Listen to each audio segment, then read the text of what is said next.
Welcome to LFN News, a production of LFN Media, bringing you the latest in celebrity news, with specific analysis to keep you in the know of what is going on around you. There is a lot we have come to learn about R. Kelly in the past few years, since his latest ordeal befell him, and if any of us has not picked a leaf or two from the I Believe I Can Fly hit maker, then it's probably because they are merely jealous of the real RnB King.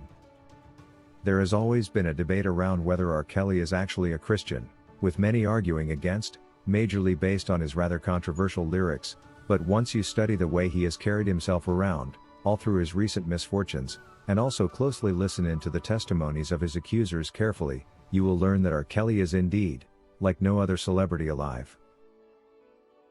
Let's face it, in all the allegations that have come through since the wake of the infamous surviving R. Kelly, the only, and constant message he has sent out to the public, is a plea for fairness and truth, but he has not gone out to blame anyone directly, or speak ill of anyone, not even his accusers, to make himself look any more innocent.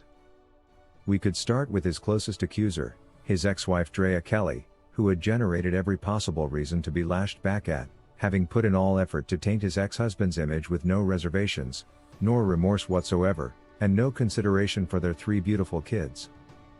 But what has been R. Kelly's response to all this? Silence. Probably the whole world was perplexed with the discovery that Drea Kelly, the alleged victim, actually appeared on some of the tapes that were shown to the jury in Chicago, and not as a filler, no, not as a camera person either, but rather, as an active participant in whatever was going on in the said tapes. What a shame. Well, of course R. Kelly had all these facts at his disposal all along, all the time that Drea was playing the victim card, driving their 3 lovely children further away from their father with her false abuse allegations and running his hard-earned money and career down the drain. All this while, R. Kelly knew the real truth, but he never opened his mouth even once. Well, some people may never understand this, but that should tell you who R. Kelly really is. In his infamous interview with Gayle King, R. Kelly's biggest pain was his inability to craft a healthy relationship with his 3 lovely children due to the constant allegations against him, and how they had been compounded by the media. You could literally see his pain, practically feel it. But you will notice he never went out on anyone personally, not even his ex-wife Drea, that has deliberately estranged their children from him.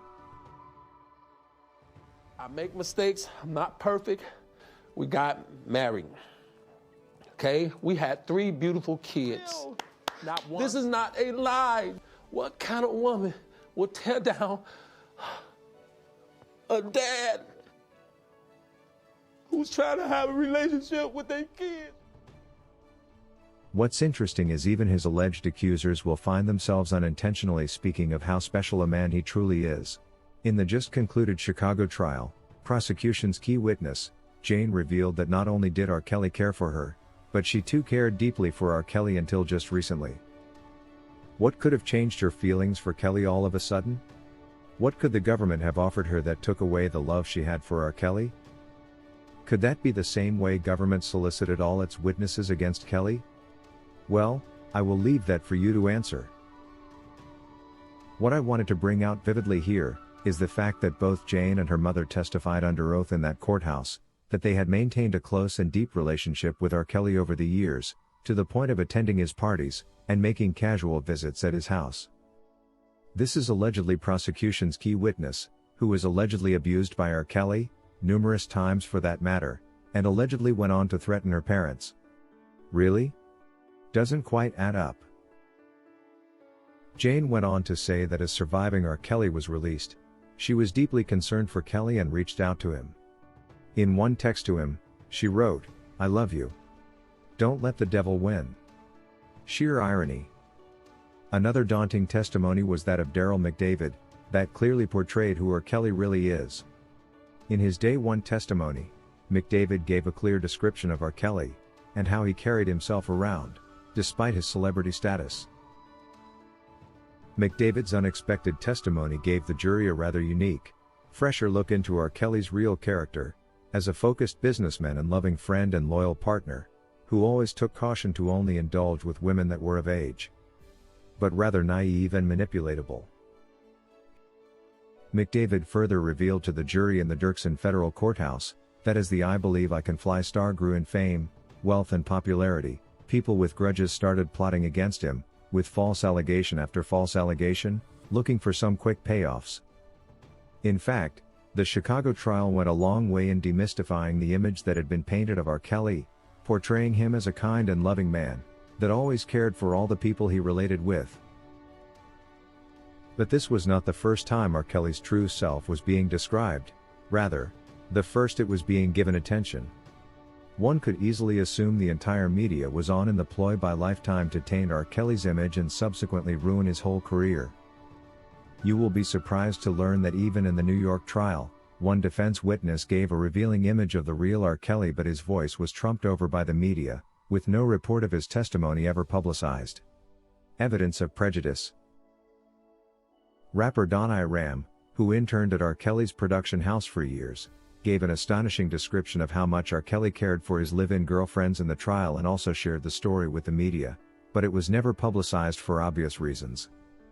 It is only now, after Lisa Van Allen came out to expose Lifetime, the producers of the infamous Surviving R. Kelly documentary series, that triggered R. Kelly's indictment and subsequent 30-year sentence, for who they really are, and how they carefully crafted the whole documentary series with only one goal in mind, irrespective of the truth or facts for that matter.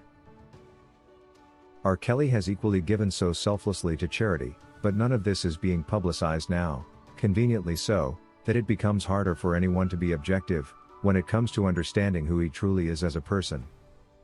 Kelly has contributed to various U.S. and international charities through donations, and also through proceeds of specifically organized fundraiser performances, all because of his passion to support the lives of others, and other noble causes.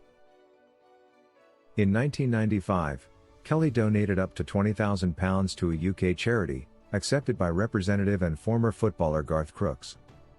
In 2003, Kelly donated up to $50,000 to the Texas Military Family Foundation after a successful fundraising performance he specifically staged for them. Kelly had also been actively involved in charity events to bring awareness to the fight against breast cancer.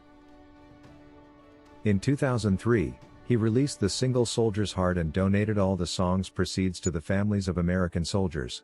In 2007, Kelly released the song Rise Up for Virginia Tech after the 2007 school shooting, and donated all the net proceeds from the single to the families of the victims.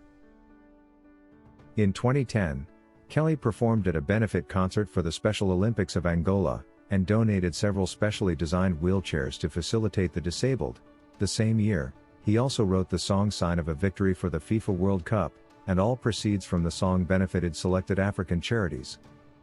In 2011, R. Kelly performed at a charity event in Chicago benefiting Clara's House, a facility that was specifically designed to build employment, housing, health care, and education in the projects of Chicago.